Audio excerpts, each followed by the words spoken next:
All right, good day to you, everybody, and thank you for joining us for today's webinar responding to MSHA document requests during inspections, investigations, and litigation. My name is Nick Scala. For those of you who have joined us previously, thank you for returning, and for those that are new to the webinar series, welcome. I am the chair of Counsel Carey's MSHA Workplace Safety Practice Group, and we represent mining operators all around the country, whether the production operator or independent contractors, in essentially the whole host of dealings with MSHA, whether that is normal citation contest or litigation before the Federal Mine Safety and Health Review Commission, to managing complex investigations due to incidents or special investigations or even discrimination in employment matters under Section 105C of the Act.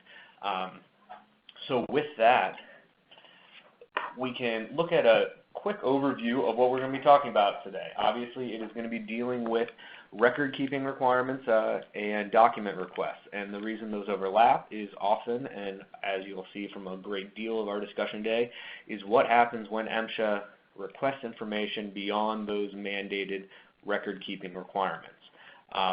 So we're going to start off with some high-level record-keeping requirements. Again, we're going to typically be phasing this towards the metal non-metal industry, as I believe that's the majority of our attendees. We will then discuss some demands during an inspection. If there is request for information outside of that scope, whether outside the required retention time frame or just non-required records in general. We're also going to review MSHA's authority to do so, because it oftentimes companies think that pushback is required, and it sometimes is just because a non-required document is being requested. We're going to look at a couple cases that have really strengthened MSHA's ability to request these documents. Lastly, we want to talk about requests for documents during litigation, and specifically want to talk about electronically stored information, or ESI, because as you all could likely imagine, this is an area where we are seeing much more documentation exist, and also a lot of uncertainty with this existence or the maintenance of it. And that's something that we want to cover because it is going to be everything that we have electronic. So obviously that's going to include correspondence as well as other records. But before we get to that, let's just start off with we'll call it the low-hanging fruit, in requests for information during regular inspections. Obviously, if we're a surface operation, we're going to see MSHA at least twice a year. If we're an underground operation, at least 4 times a year. We should be pretty familiar with what documents our inspectors are going to request each time they show up for a regular inspection. Now, each inspector is different.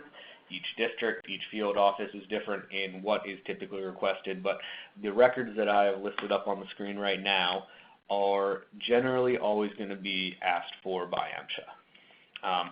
So why do we flag this? We flag this because, again, these are items that we can have prepared, we can have located in easily identifiable and accessible locations, so there's no confusion. Providing these documents are one way, if we are properly prepared, to maybe hold off on an inspector going into the mine if we need some additional time for a operator's representative to join them. Say, for example, a safety manager or a plant manager is off-site and they'll be back in an hour. One strategy to maybe hold off on the inspector going into the mine itself is to offer for them to review the records. And if we have these all maintained and in easily identifiable locations that we can have someone else give them, that is a easy way to maybe make our lives a bit easier. But we know that these are going to be requested. So, workplace exams, there's been some recent development with this. It's obviously going to be the record that is probably most requested by MSHA during investigations. There has been a good bit of rulemaking in the last really 2.5 to 3 years regarding this rule, and Maybe we're seeing some finalization of that, although we still have some litigation outstanding. But recently, just on September 30th, so about 10 days ago, MSHA published in the Federal Register a notice that they are making it official. They will begin enforcement of the 2017 regulation. For those of you who might not know the full procedural history, back in January of 2017, MSHA released its final rule for the examination of working places and metal non-metal mines, the workplace exam rule. In that, there was several provisions that were subsequently modified or amended in 2018 before it went into effect.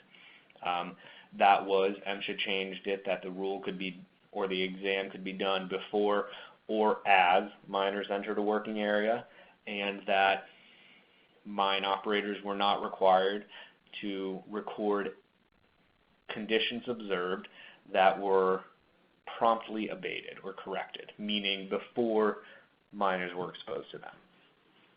What happened was those 2018 amendments that we just mentioned were challenged by a collection of labor unions, and they challenged MSHA's ability to make those changes. Essentially, they said that the rules violated several provisions, one of the Administrative Procedure Act, which is the act that outlines how rulemaking has to be done, and the other, and probably the more important in the litigation, was MSHA's No Less Protection clause, that in the Mine Act required that any subsequent rule offer no less protection than the rule that it is replacing or amending. So the case was taken up to the D.C. Circuit Court of Appeals, and it was found that, or the D.C. Circuit found that MSHA did violate the No Less Protection Clause with the 2018 amendments, and they must put into effect the 2017 rule immediately. MSHA has been dragging their feet. That decision came out in June a bit, and then subsequently MSHA appealed it, and it was denied, and an order requiring MSHA to put it into effect came out in August. So end of September, we received this notice in the public, or I'm sorry, this public notice in the Federal Register that they will now be enforcing the 2017 rule. The agency did say in there that we have 90 days for compliance assistance, essentially, which would make one think that they aren't going to be enforcing the provisions in that time frame if we are at least making an effort toward compliance. But nonetheless, it's something to keep in mind. So what are the current rules right now? We have to have workplace exams completed or conduct them before miners enter a working area. We must create a record before the end of the shift. We must include a description of any and all adverse conditions observed, which is probably the more burdensome of the two requirements. The other applications that were already in effect is we have to note a date of corrective action for any adverse condition, so when was it corrected or removed. Maintained for 12 years, that's the same as it was previously. We have to include the name of the competent person who completed the exam, the date and areas examined, and we must make the record available at the request of MSHA inspectors and miners' representatives. So we're not going to talk that much about each one of these kind of record-keeping requirements, but since there has been some changes regarding workplace exams, I wanted to make sure we covered that. If you're familiar with the blog that we manage, the MSHA Defense Report, there is a more detailed outline of both the procedural history and what's required for the new workplace exam rule on there. The other rule that we often see requested, and this is probably requested in even a less formal manner, is pre-shift examinations. So we know that we must complete them prior to the operation of mobile equipment, and that we do not have to document or create a workplace or pre-shift exam document if no defect is found. If there is a defect found, a exam record must be created and it must be maintained until the defective note is repaired. Now, typically what I recommend to clients that ask me, well, if we don't have to create a record, why would we? Because it's easy to then show MSHA the record that says, hey, we did this mobile equipment examination, this pre-operation or pre-shift exam today. Here it is dated today. You can see on here that there was no defects found. And then if you company policy does not provide any guidance on how long you need to maintain those pre-shift exams, you can have them thrown out at the end of the shift. But if a defect is found and it is noted, you must keep that record until it is repaired. And at that point, again, there is no obligation to maintain the document.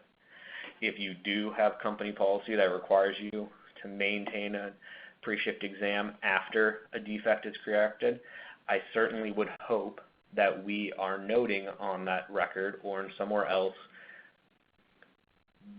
what was done to correct that hazard or that defect, or if the defect was examined by, for instance, a mechanic and no repairs were needed, we would want to have some record of that and the date that it occurred, just so there's no confusion that we are not addressing issues that have been noted on workplace exams.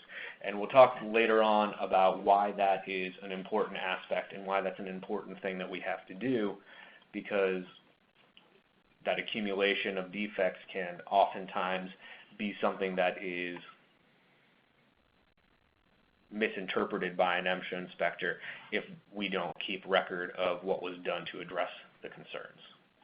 But again, the requirements are that we need not maintain a record unless a defect is present, but I would recommend that you have your operators each day fill out a pre-shift exam and keep it until the end of shift. And if no defects are found, the company can decide what is done with it.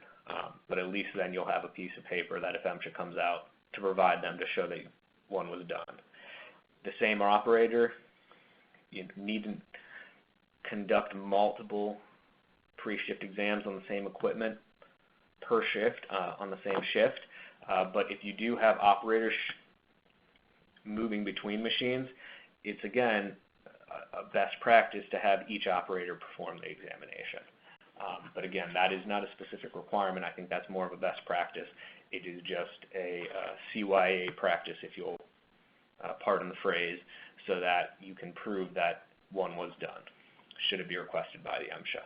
We oftentimes hear too many times that if the record doesn't exist or if a paper doesn't exist, it didn't occur.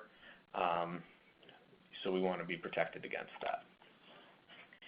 Some other ones that we often see requested are continuity and resistance testing. This has to be done at least annually, also after installation, modification, or repair, or moving a portable plant.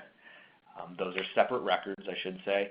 There is no requirement that you keep years upon years of these records. Again, I think it is probably, you just have to keep proof that you have done it in the last year. So if you keep 1 year or 2 years, I think that is probably sufficient. But you have to be able to establish that testing was done at least annually, so at least within the last year. And that is just for continued operations. If we have any of these installation, repairs, modifications, we need to have a separate record to be shown. So again, that is low-hanging fruit with the agency. It's going to be requested. Same with fire extinguishers.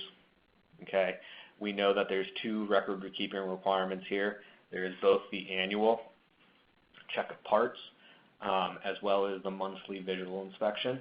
This is under the same standard, 4201, 56, 57, 4201, but there are two requirements within that standard. We want to make sure that we are adhering to both of them because, as with most record-keeping citations, if an inspector comes out and says we didn't do an annual check or we didn't do a monthly check because we don't have record of it, unless we're going to find that record, it's hard to get rid of a citation like that. Now, you can try and talk down the negligence. We can try and talk down the likelihood of injury if one is noted on any type. But if we do not have a record and possibly it was just stored in the wrong place, we need to make sure that that's something that we're ready to produce.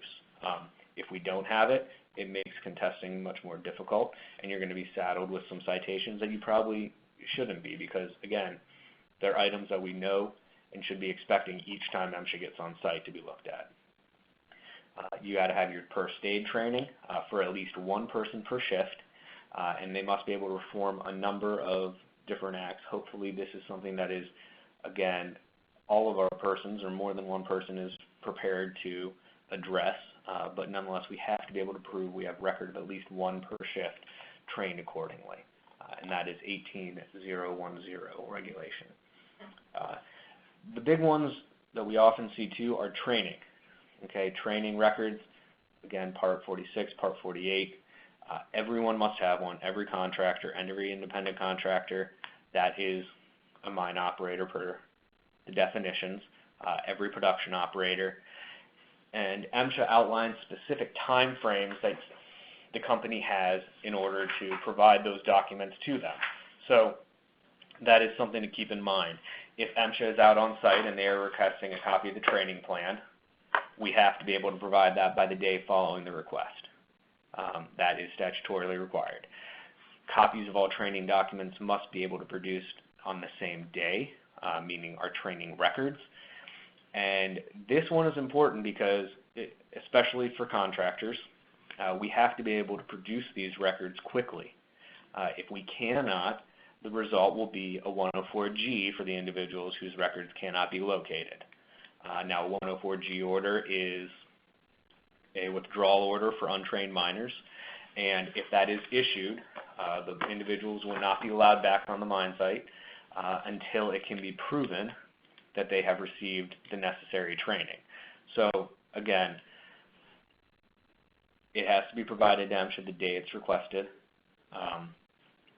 It should not be an issue. Most of these records are stored at the mine site for production operators. Typically where I see issues with this request is with contractors. And we got to make sure that we are prepared for it because, again, it is the typical request that we see from the agency. And also, especially with training records, new miner and newly hired experienced miners records or annual refresher, those are areas where if we cannot prove immediately, the individuals will be withdrawn. And then you're drawing additional, really, I want to say critique to what is being covered. So we want to make MSHA's life easy when they're on site. We want to make sure that we have all those documents prepared and ready. As we talked about, you're going to have Part 46, Part 48, you want to have the new miner, newly hired experienced miner training records, your annual refresher provided. You also want to have your task training and site-specific prepared.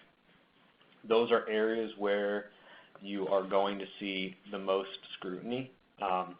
We also are going to need to make sure that if we have task training records, that our individuals are appropriately task trained on what they're doing that day. So if someone is at a site and all of a sudden had to fill in for someone else on operating mobile equipment, I would certainly hope that that person was task trained beforehand and that we made the documentation of that training. MSHA record-keeping requirements, they're fairly laid out. They're fairly well known. You all have likely been dealing with them for many years. Just make sure that we're dotting the I's and crossing the T's. We want to make sure that we're actually having our individuals responsible for safety and health certified. All of our 5023s, we want to make sure we're completing those records in a timely fashion. Again, we don't want to get in a situation where we are training a bunch of people and then we are not creating records for days, weeks, months even, because again, that person is going to be treated as if the training was not completed. On Part 50, this is an area that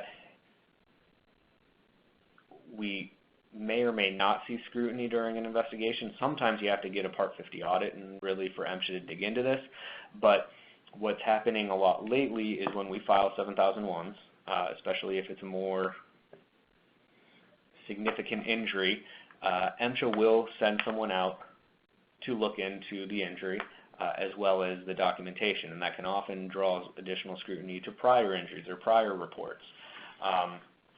So we want to make sure that we have all of our Part 50 records in place. That's 7001 forms, 7002 forms. We also want to make sure that we are completing our internal investigation records under 50.11. So this has to be completed. This is an MSHA requirement that mine operators, and in MSHA's definitions, a mine operator is both a production operator and an independent contractor, create an investigation record following each accident, occupational injury at a mine site.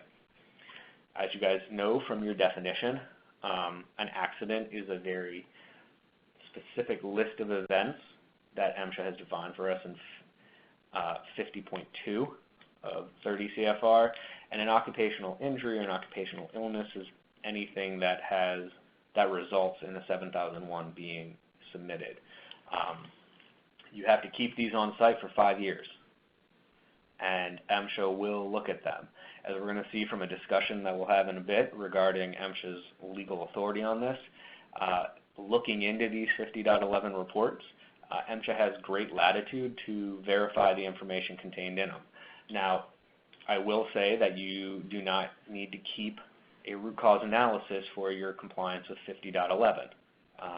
You can have a very specific, there is a very specific set of information that has to be required to be included in that 50.11 report, and it's enumerated in that standard. So that does not have to be a root cause analysis. I would actually suggest that you create your 50.11 reports separate from a root cause analysis. I think that root cause analysis sometimes can bring in too many unknowns and what ifs and make assumptions about what occurred or what possibly occurred, and that is the purpose of a root cause analysis, to allow us to do self-examination. However, that is not always information that is fact, and the 50.11 report is going to be relying on specific facts, such as the date and hour of the occurrence, the date the investigation began, name of individuals participating in the investigation, descriptions, the name and occupation of the miner involved, things such as that. It's honestly a lot of the information that's required in the 7001, but you cannot use that unless you're a mine with fewer than 20 miners. And then you're only allowed to do so for an occupational injury, not one of those instances that is classifying as an accident.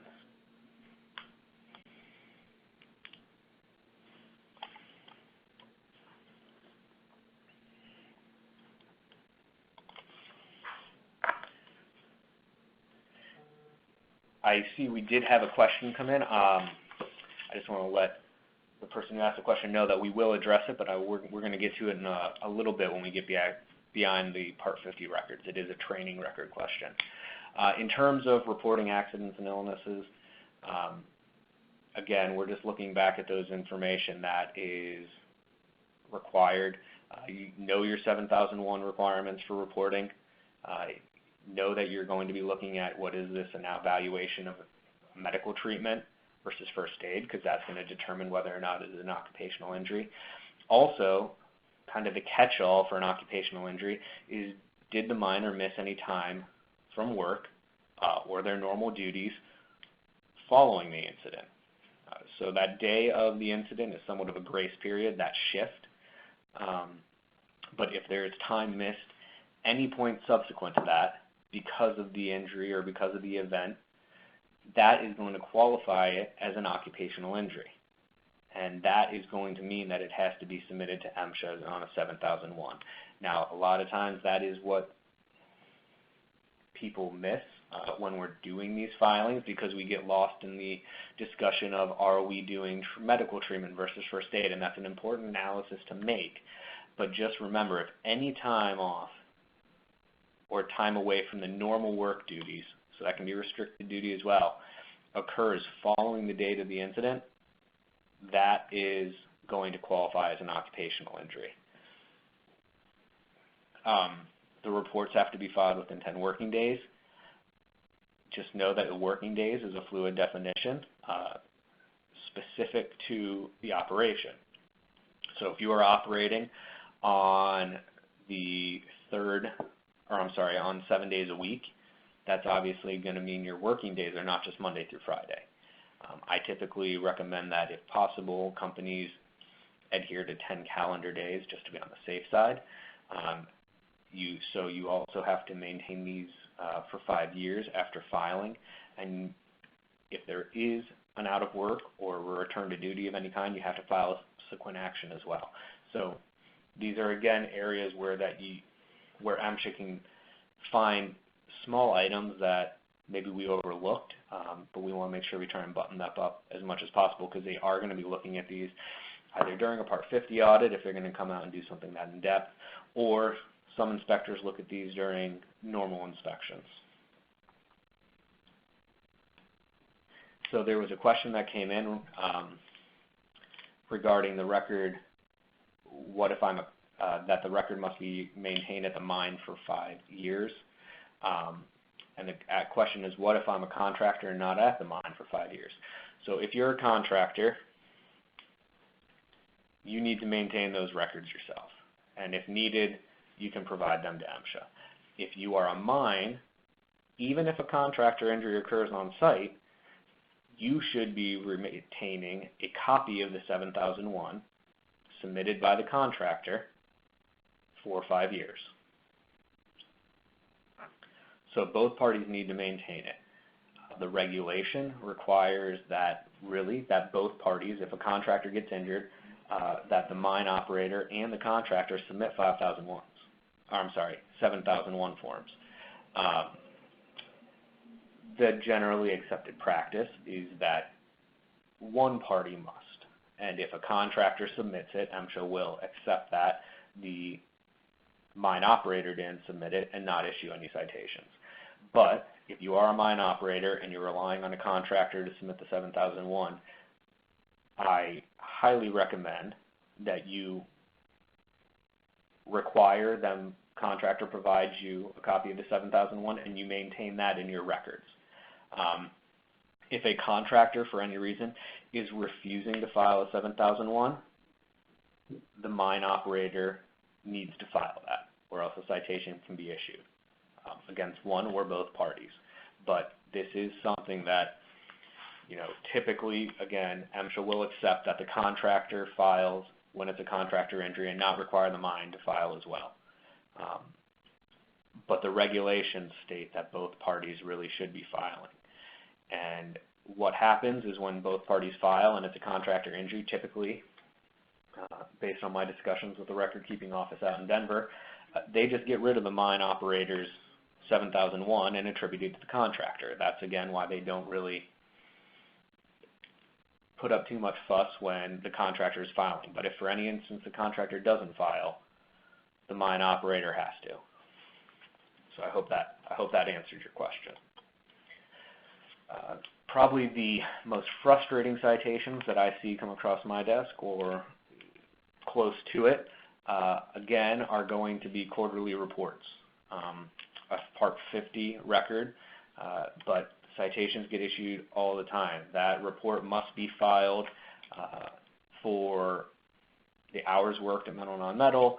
For coal operators, it's production records within 15 days of the end of each quarter. So we're coming up on the submission date for October 15th for Q3.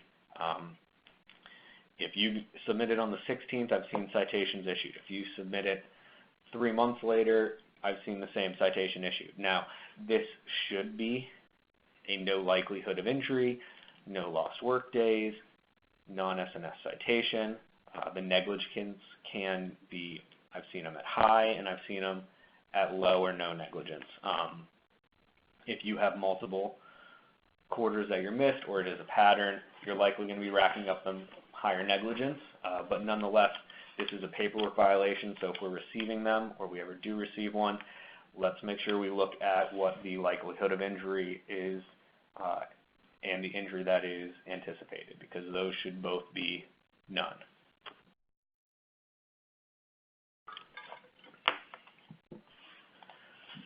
All right, so we took a good bit of time there just to go over a lot of records that you guys probably already knew how they needed to be maintained, but nonetheless, I think those are important to have a reminder on, because it's what MSHA is going to look at. It is the areas where I most commonly see citations for failures on the record-keeping side. But let's be honest, the question is what happens when MSHA requests documents that we don't have to be we don't have to maintain per the Act. And I think that we have to look at this through the view of, are we talking about instances during a regular safety and health inspection, or are we looking at it during an investigation? I will say that under both circumstances, we want to request items that are not required to be maintained, that are requested by MSHA in writing. If it is a normal inspection and MSHA requests workplace exams, we're required to provide those. You obviously don't need to request those in writing. We should be providing that. But if they're asking for workplace exams for the last 2 years, when we're required to maintain it for 12 months from the date, then obviously that's something we want in writing, because MSHA is expanding their scope. We want them to commit to that. We want them to put that in writing, because if we were going to contest it, we need to have, absolute proof that it was requested of us. During an investigation, whether that be an agent abandonment investigation, a discrimination investigation, an accident investigation, we want to request that every document request come in writing, even if it's for workplace exams. And that's just so we have a record of what was requested and what was provided. Can MSHA compel us to produce these documents? The short answer is yes, and we're going to talk about that in the next couple slides. Where does this authority come from? But it is a section of the Mine Act that, when interpreted broadly, as it has been by multiple courts, gives MSHA quite a bit of leeway. Now, we should know at this point that the Mine Act is strict liability, meaning that we can be held at fault without a finding of negligence. We should also know at this point that MSHA has warrantless search authority to come in and conduct inspections. Again, this is important because it goes to a lot of the arguments that we've seen against these document requests, which are, violations of the Bill of Rights and our amendments in there. We also should know that because MSHA's ability to do warrantless searches and MSHA's ability to issue under strict liability are tools that they have at their disposal in place of subpoena power. Now, subpoena power would allow them to subpoena documents or interviews by witnesses. OSHA has these powers. MSHA does not. And they essentially use this 103H as their way of forcing an issue that they would, in other agencies, issue subpoenas for. And it's essentially a de facto administrative subpoena, as the Seventh Circuit found in the Big Ridge case that we're going to discuss here in a few minutes. But that's important to note, because we're not going to get that document saying you are subpoenaed to provide this information, but MSHA does have a way of forcing our hand in those situations. So what happens if MSHA is coming out for an investigation? We need to know what's going to be happening, right? We need to know that they're going to be looking at all these records even more closely than they did during a regular inspection. So first and foremost, we want to review all of our mandatory records. We want to know what they are what is in them before we hand them over to MSHA. We want to make sure that if it's an accident investigation or a special investigation into agent liability, that we are reviewing the training for any minor involved. I'm not obviously telling us to cover up anything or to withhold any documents, but we want to know if there's deficiencies in there so we can be prepared for what might be coming down in terms of any potential enforcement from the agency. We also want to review any of those on-site inspection reports, is that a workplace exam or a pre-shift. We want to make sure that these records are all prepared, and I would want to have them prepared before MSHA gets there, because we're probably going to know that they're coming out, especially if it's an accident. We also want to make sure that there are multiple copies prepared. We do not want to be giving MSHA any originals at any point in time. So we want to make sure that we have copies made of everything, and that we also maintain in a distinct location a copy of everything that we give to MSHA. Now, I'm not saying put a packet of all these materials that we think MSHA might want together and hand it to them when they walk in the door. No, we want to set them aside and just have them ready to provide when they're requested. And I think that's an important distinction. So that is going to help us to expedite the inspection, which can sometimes lead to less questions by the agency, which sometimes can help us avoid these requests outside the required documents. If we can cut off the questions because we have all of our required documents lined up, all of our I's dotted, our T's crossed, MSHA is going to have a better impression of us as an operator, again, whether we're a production operator or an independent contractor, and our respect for and adherence to safety and health procedures and protocols. If we don't have anything prepared and we don't know where our records are, then MSHA might be asking, well, why is this not the case? Well, maybe we want to see some more records, and maybe we want to push further into the investigation. So we want to prepare for this because we want to avoid them really flexing their muscle that they have the ability to do. So one area is, or one case that really started to give this power to them was a case called Big Ridge, Inc. et al. Versus the Federal Mine Safety and Health Review Commission. And this was a decision that went all the way up to the 7th Circuit. And the 7th Circuit essentially denied the petition for review from all the mining companies and affirmed the commission and the ALJ ruling. In it, a number of coal companies were contacted, 39 mines, and MSHA requested a great deal of information in order to verify their injury and illness reporting. The idea from MSHA was that the companies would have been on POV if their injury rates had been higher, and they should have been higher based off of a number of other factors. So MSHA had the anticipation or the impression that these companies were not accurately reporting their injuries. So MSHA requested, amongst other things, there's 7001 reports, there's 7002 reports, and then all payroll records and all employee medical records during the times, essentially for a year.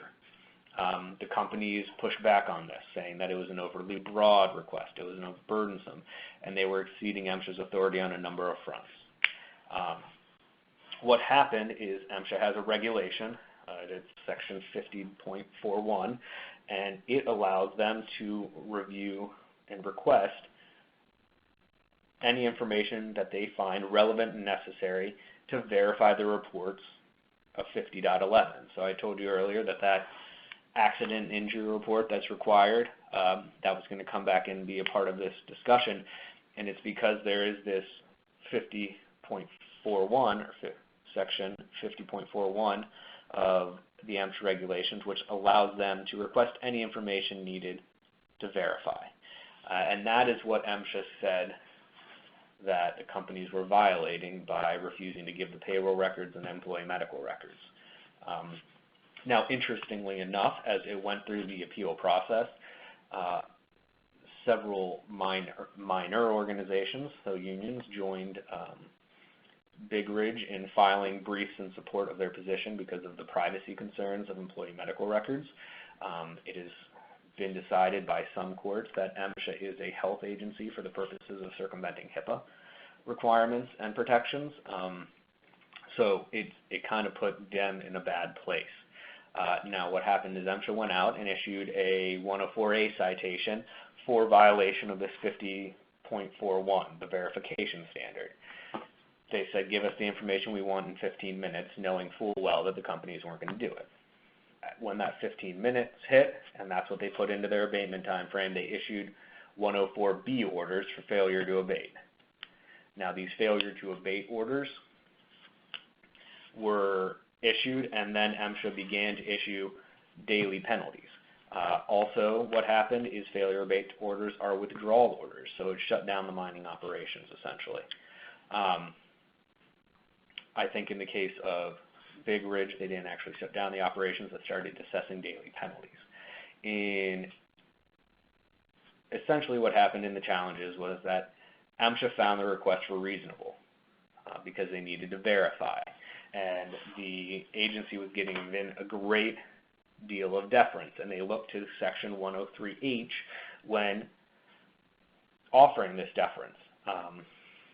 The Seventh Circuit found that Section 103A authorizes the demands of employee records and personnel records because they are relevant and necessary for MSHA to determine whether mine operators were accurately reporting mine-related injuries and illnesses. Additionally, they reaffirmed what the commission was saying, that it didn't violate the mine operator's rights or the miner's rights of privacy or Fourth Amendment, so unreasonable search and seizure, and that the demands didn't operate and didn't violate the Fifth Amendment, which is the right to due process. So there was quite a bit at play in this litigation, but what it came down to is a great deal of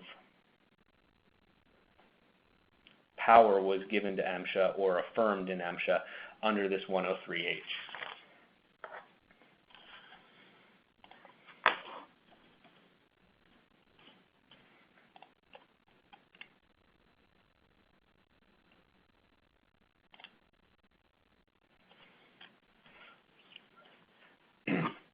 The next case that we want to look at is a bit more recent. So this was from 2016, and it's Warrior Coal.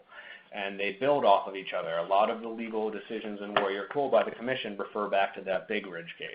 And what happened in Warrior Coal is that MSHA demanded information during a special investigation. This had to do with roof and rib conditions at an underground coal mine. They wanted to do a special investigation into agent liability, and as part of that, they requested the contact information for all miners working at the mine during the times relevant to the investigation. The mine operator didn't want to provide that information unless MSHA, prior to the company providing information, confirmed with the individual miners that it sought the information from that they were going to be doing so. So this is the basis for the fact that when MSHA comes out during an accident or injury or fatality, they are going to immediately request the contact information of the miners on site. Now, the company also wanted to try and limit the scope of the request to only those miners involved in the specific area or working in the area that was relevant to the investigation. But MSHA sought the information for all the miners that work there. This went back and forth for quite a while with the mining company and MSHA sending each other letters, essentially establishing their position. And it was then a citation was issued under 103, Section 103, for failing to or impeding the investigation. And then subsequently another 104B was filed. In this case, they shut down the entire mine when filing the 104B. That was also challenged in this case, and the Commission found that a 104B could be issued despite not being cited or issued for failure to abate a safety and health hazard. In this case, it was for impeding an investigation and not providing records. This case, though, really gave MSHA a lot more strength or a lot more backbone to push forward with their request. And in deciding this Warrior Coal case, we have to look at this and Big Ridge, Section 103H. So what does that say? Why is this the background for all these requests outside of required records? And that's because it says, in addition to such records as are specifically required, so we've established what some of those are, every operator of a coal or other mine shall establish and maintain such records or make such reports and provide such information as the Secretary may reasonably require from time to time to enable him to perform his duties under this Act. So, may reasonably require. That is the standard that we're looking at, and it is very broad. In Big Ridge, the Seventh Circuit said that the text of 103H permits MSHA to make information demands for a wide range of purposes and any reasonable requirement that would help MSHA fulfill the purposes of the Mine Safety Act. So again, it's giving them a lot of leeway to make these requests. So when we look at it, the questions are, can MSHA request documents that are not required? Yes, they can. Our compliance with those requests is an item that we have to carefully consider. Because if you want to challenge it and you want to push back, you better be prepared to carry the burden that this is not a reasonable request, or that it is overly broad, or that it is unduly burdensome. You also have to prepare for the potential ramifications such as shutdown. Now, I'm not saying that these are not fights worth fighting in certain instances, but the framework has been laid for how the agency pursues these. If you are in the midst of an investigation or inspection and documents are requested outside of the scope or outside of what is required to be maintained, your first line is probably going to be reviewing these with the MSHA requesting inspector or their field office or their district office to determine if that can be narrowed and if it can be done amicably and in a mutually agreed upon fashion. If that is not the case, then you are going to have to make the decision of, are we ready to litigate on these facts? I hope that if you're in a situation where you're getting into these instances, you have engaged with outside counsel or with your own company's internal counsel, because you need to be evaluating what is required and what is our likelihood of winning if this goes to court, because that is where it will go. I should say also these decisions, these were moved forward quickly when they went to litigation on the basis of expedited review, some of them, and that is because you have these pending 104Bs. 104Bs, again, are shutdown order. They can be assessed on a daily basis, so you need to move quickly. Now, MSHA, if you are getting an assessment for 104B, MSHA can waive that assessment while it's in litigation, but that won't go on forever. So you need to be prepared to move quickly and evaluate what your strengths and weaknesses are in the case. Can MSHA request documents that are maintained longer than required? So workplace exams older than 12 months, pre-shift after repairs are completed. The quick answer is yes, they can. We have to determine, though, if we want to have a fight with them about why we do not want to give them those records.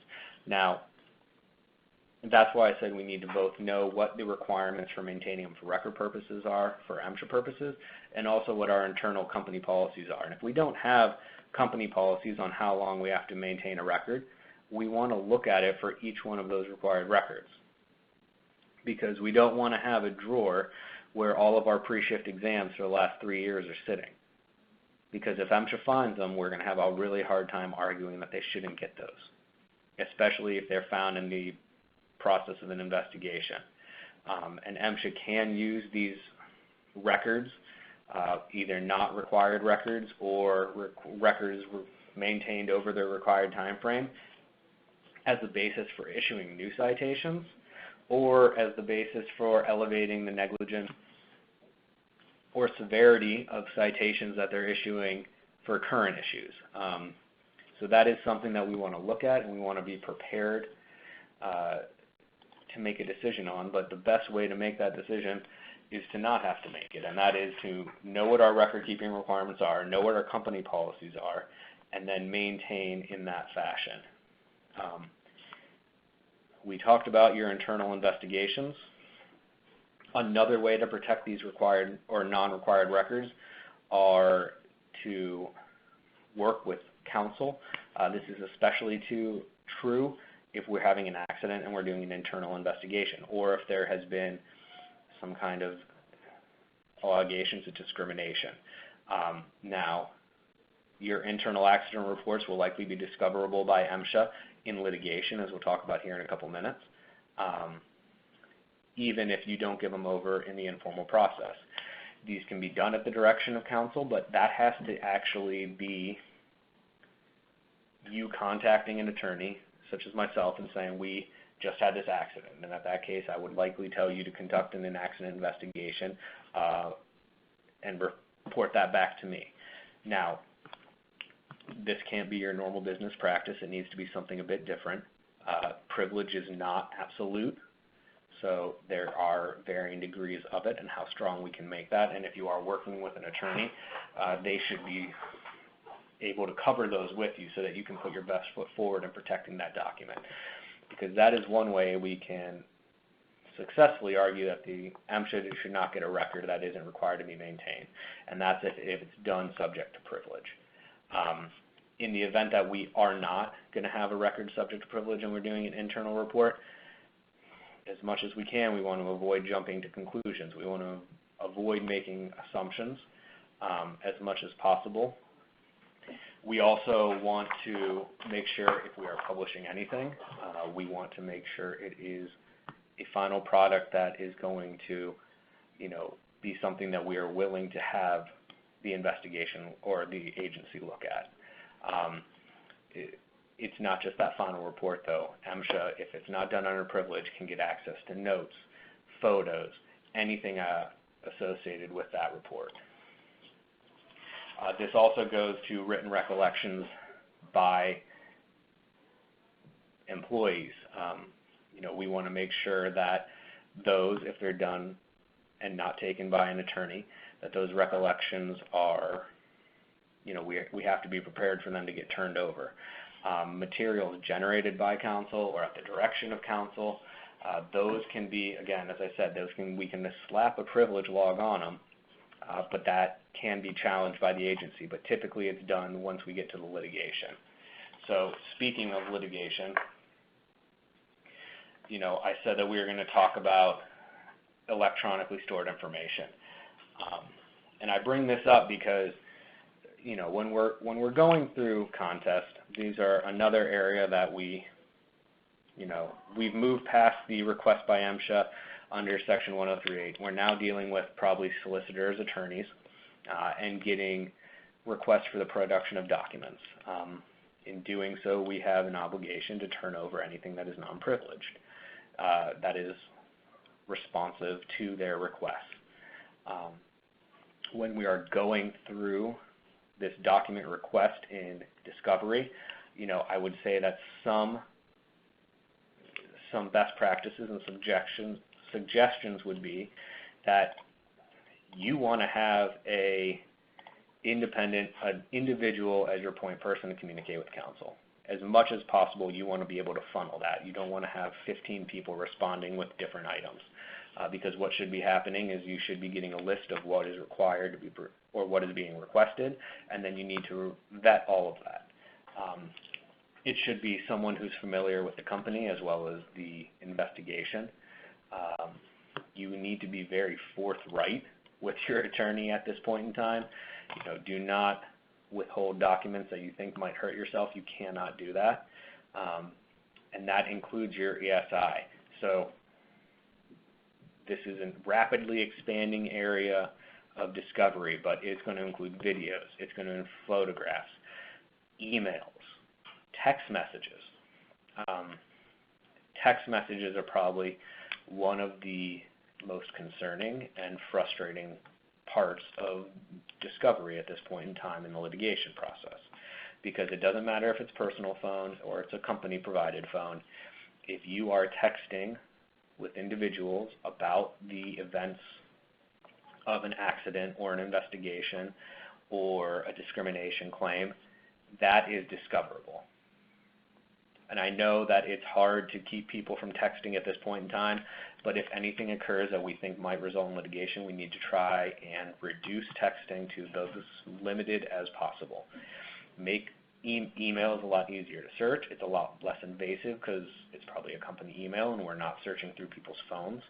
I have read through 6 months of individuals' personal text messages before. It's a very laborious and time-consuming process that we want to avoid as much as possible. So text messages, we have to be very careful because those have to be turned over. There's also the argument that as soon as citations are issued or as soon as an incident occurs, if we are expecting to be in litigation, we have to do something to maintain them. We can't just lose those or let them be destroyed. That is called spoliation of evidence. Some communications in this nature are privileged if they're with counsel for the purposes of seeking legal advice. But even if we are asserting those privileges, we're going to have to likely produce what is called a privilege log, which is the date of the communication, and then it is correspondence with counsel or something along those lines. But we have to be careful because these discovery requests, they can easily be expanded beyond what's required. Obviously, we're talking about text messages right now. We have to be prepared that that information could be requested by the agency, and it's well beyond the scope of what's typically required. But in the event of an incident, in the event of unwarrantable failures or accidents or discriminations, those are probably going to be requested if we're in any way anticipating going forward in litigation. And they should not scare us from litigation, but we should have a good and known policy about the use of text messages and email and other information in that process. So you need to be aware of MSHA record-keeping requirements, your internal policies, and you need to adhere to them. It doesn't matter if you have an internal policy that says you got to keep documents for 2 months and then get rid of them. If you keep everything for 24 months, that does us no favors. You need to maintain both your internal policies, which should comply with MSHA record-keeping requirements, and then adhere to both. Those required records that we talked about at the beginning, have those in a separate spot. Have them in a really well-known spot to anyone who might be dealing with MSHA, or something that can easily be described for reasons we talked about before. If we have information that's requested by MSHA, and it may not be pertinent or it's beyond the scope of required, as I said, if we're talking about getting into a battle on the permissibility of these requests, you really need to be talking with counsel to kind of help with that analysis. But even if you're not, at the point in time that those requests are made outside the required norm, you need to be evaluating the potential. What is the harm of this document? What is the harm of providing it and not providing it? Because a non-required document that doesn't harm us at all, we probably don't want to die on that hill of not giving it to them. But conversely, we need to be prepared to litigate if we think that MSHA is overreaching and it's not something that is reasonable, or it's unduly burdensome, or it's overly broad in its request. And if we need to just look at that immediately and how reasonable it is, as I mentioned, because that is the standard we're looking at with 103H.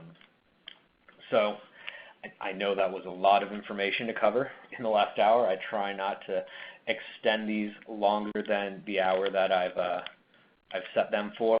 So, as I talked about on our blog, there's a lot of information regarding the workplace exam rule and other decisions that come out from the court system. I know when Warrior posted, we did a blog on that, just kind of outlining what the requirements are. So it's a good area to check for information that might be pertinent to these decisions. Last webinar of the year is coming up on Thursday, December 12th. I hope you all join me there. Kind of going to be a review of any and all MSHA citations and orders and what the requirements are. Also, I ask this each time around, and I do mean it. If you have suggestions for the 2020 program and webinars and topics that you would like to hear about, let me know in the post-webinar survey, and I will try to address them.